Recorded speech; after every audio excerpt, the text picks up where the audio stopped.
Bismillahirrahmanirrahim. Assalamualaikum warahmatullahi wabarakatuh.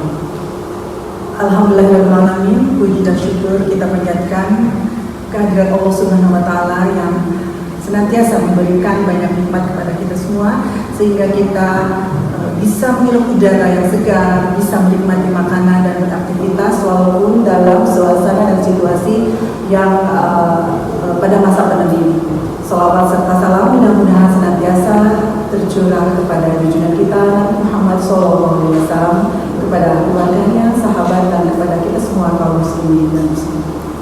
Baik, Bapak Ibu calon peserta didik di SMK Ma'arif Terpadu Cicalengka, perkenalkan pada hari ini saya yang Mulyawati. Baiklah Bapak Ibu orang tua siswa SMK Ma'arif Terpadu Cicalengka, baik kelas 10, 11, dan 12. Pada kesempatan ini saya yang Mulyawati akan berbagi mengenai persiapan orang tua peserta didik baru pada pendampingan belajar daring. Kenapa Bapak dan Ibu perlu memberikan pendampingan kepada siswa-siswinya dalam belajar daring ini?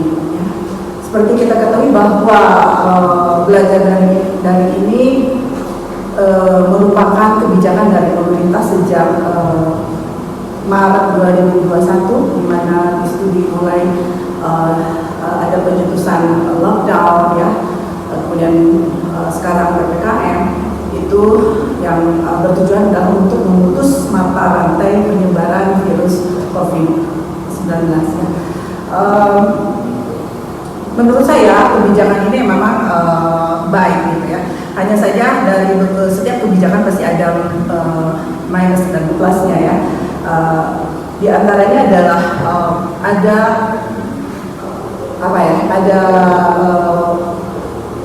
faktor, ada pengaruh kepada siswa ya.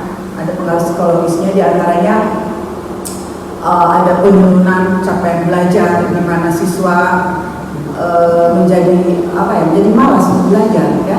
Kemudian tugas menumpuk ya.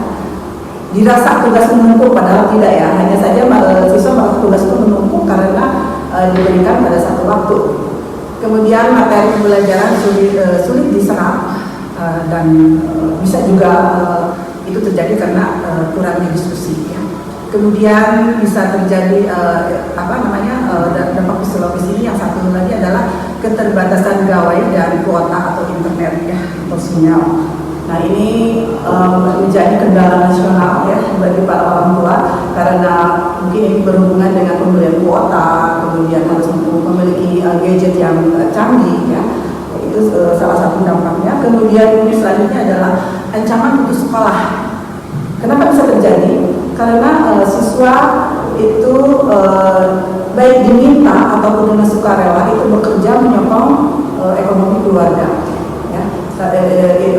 Yang dialami selama 1 tahun lebih ini, memang kebanyakan siswa itu lebih mengabaikan sekolah, ya, mengabaikan sekolah dan lebih mementingkan untuk mencari rupiah ya, untuk membantu keluarga ya, dengan tujuan ya tentu saja untuk kelangsungan hidup mereka ya, untuk makan ya.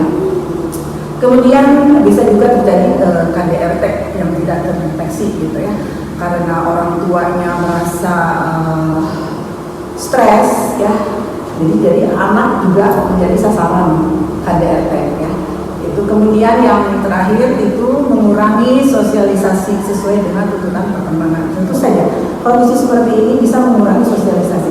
Bisa kita bayangkan bahwa siswa kelas 10 misalnya ya, yang sekarang ini masuk ke sekolah gitu, baik mulai tingkat PAUD sampai perguruan tinggi negeri, itu sosialisasinya kurang dengan teman-teman barunya ya, karena terjadinya keterbatasan pertemuan ya, apalagi dengan guru-gurunya gitu ya. Kadang-kadang siswa tidak tahu siapa gurunya gitu ya. Misalnya mau menyerahkan tugas bahasa Sunda gitu. Tugas bahasa Sunda, ibu gurunya dan ibu dede bertanya, Bu, saya mau ketemu dengan ibu dede gitu. Padahal yang ditanya itu adalah ibu dedenya gitu ya. Itu sering terjadi ya.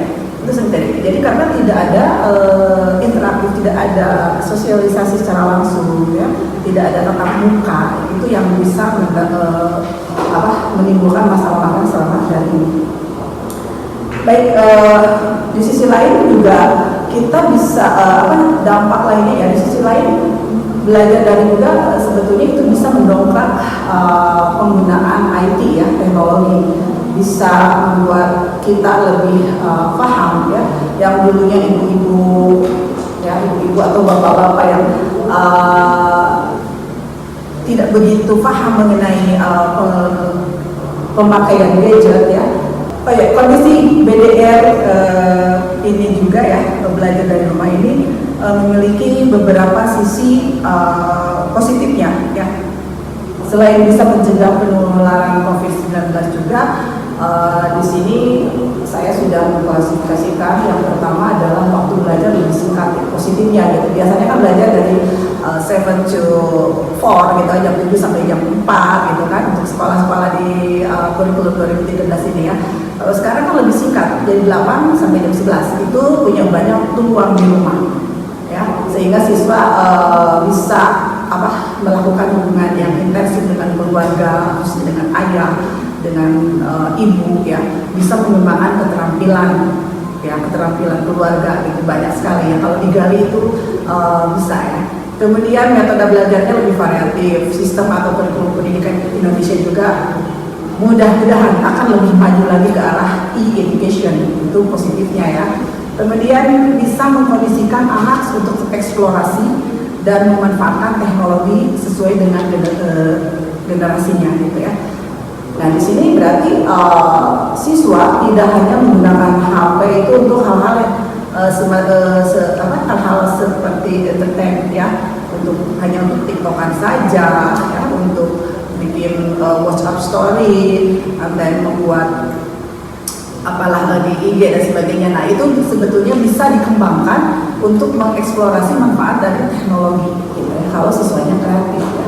Terutama nih untuk siswa-siswi di SMK Mari Terpadu kan jurusannya ada TKJ, ada multimedia dan perhotelan, semuanya itu sebetulnya bisa mengeksplor ya manfaat dari gadget itu. Kemudian dampak positif yang keempat adalah anak belajar peka dan beradaptasi dengan perubahan. Seharusnya seperti itu ya, lebih peka lagi beradaptasi dengan perubahan. Perubahan yang mana ya? Perubahan yang sekarang. Kalau dulu belajar secara tatap muka itu seperti di Guapan ya, bahasa Sundanya. Nah, kalau sekarang siswanya itu harus mampu mengeksplor kemampuan diri sendiri, mau banyak membaca ya, beradaptasi dengan belajar daring ya, dengan hanya melihat laptop mungkin atau juga melihat handphone saja. Kemudian dari beberapa penelitian katanya ada sebagai anak yang lebih nyaman belajar di rumah gitu ya, karena satu dan lain hal misalnya ya, mungkin lebih ada anak-anak yang introvert ya, lebih senang belajar sendiri gitu kan, ada yang seperti itu ya. Nah begitu Bapak Ibu, jadi ada dampak positif dan negatifnya. Setiap apapun yang terjadi itu pasti ada dampak positif dan negatifnya. Nah dari itu semua kita harus bisa mensikapi ya Bapak Ibu, mensikapi bagaimana cara mensikapi kegiatan KBM dengan BDR, belajar dari rumah, atau istilahnya PJJ, pembelajaran jarak jauh, kemudian disebut juga dengan daring ya. Kalau dengan sekarang juga banyak sekali istilah-istilah ya dari para cendekia mengenai pembelajaran di masa pandemi ini ya. Baik Bapak Ibu, di sini mungkin saya speed saja ya. Saya akan memberikan beberapa tips bagi orang tua yang ikut serta mendampingi anak yang belajar dari rumah. Ini berlaku untuk semua jenjang ya, dari SD, dari TK, PAUD, SD, SMP, SMA ya. Ini mungkin bisa diterapkan. Yang pertama adalah menciptakan komunikatif proaktif. Seperti apa? Yaitu menciptakan komunikasi dengan anaknya ya, ditanyakan bagaimana pelajaran hari ini, tugasnya gitu. Karena kan selama berjam-jam dia hanya pegang HP, melihat gitu ya, melihat pelajaran, melihat layar gitu. Bapak Ibu kan beda kalau dulu ya, kalau belajar secara tatap muka itu kelihatan sekali aktivitasnya gitu ya, ada yang mengerjakan PR dan sebagainya. Kemudian yang kedua adalah menciptakan suasana yang kondusif. Seperti apa? Ketika siswa atau putra putri Bapak Ibu belajar, kondisikan bahwa di rumah itu emang belajar gitu. Situasinya, apakah itu kamarnya disetting dengan senyaman mungkin gitu ya, kita bantulah untuk merapikan bersama-sama dengan anaknya, merapikan kamarnya, atau Bapak Ibu bisa menyediakan tempat khusus untuk belajar ya. Kemudian suasana kondusif yang mana yang lainnya, yaitu memberikan ketenangan, suasana yang tenang di rumah, tidak ada bunyi-bunyian misalnya selama anak belajar ya, tidak ada bunyi-bunyian yang mengganggu, menyetel musik dangdut misalnya, bisa saja kan ya, karena Bapak dan Ibu semuanya stay di rumah, tinggal di rumah, jadi butuh hiburan ya. Untuk saat ini selama putra putri Ibu belajar itu ciptakan keheningan yang nyaman gitu ya, keheningan yang nyaman. Kemudian yang selanjutnya adalah melakukan pemantauan pengerjaan tugas ya. Jadi Bapak Ibu juga harus agak-agak apa ya, agak sering menanyakan kepada anaknya, ini tugasnya sudah selesai belum? Hari ini ada tugas apa? Gitu. Coba lihat gitu ya. Jangan hanya menanyakan nah misalnya namanya siapa, namanya Anta sudah mengerjakan tugas matematika, sudah Bu, tenang gitu. Oh sudah ya sudah gitu. Padahal tidak dikerjakan. Nah sebaiknya Bapak dan Ibu itu memantau, melihat catatannya atau latihannya ya. Itu seperti itu harusnya gitu kan. Kemudian memberikan penilaian atau evaluasi pada hasil kerjanya yang bisa berupa reward atau hadiah ya. Bisa berupa reward atau hadiah, atau juga kegiatan yang positif yang disukai oleh siswa tersebut ya. Evaluasinya dari evaluasi apa gitu? Mungkin dari hasil belajarnya, dari latihannya, dari guru-guru, dari semua mata pelajaran ada nilai yang bagus. Reward itu tidak harus selalu berupa benda sih, ucapan selamat, oke? Kamu bagus, nah kamu bisa, semangat terus ya nak ya. Walaupun udah gagalin, kamu tetap harus semangat. Nah seperti ucapan-ucapan yang memberikan motivasi itu dia adalah merupakan reward ya. Apalagi kalau Bapak Ibu memberikan hadiah yang mereka inginkan gitu kan, itu bisa menjadi penyemangat ya. Atau juga melakukan hal-hal yang mereka senangi gitu ya. Dia senang menggambar, belilah alat-alat menggambar gitu kan. Dia senang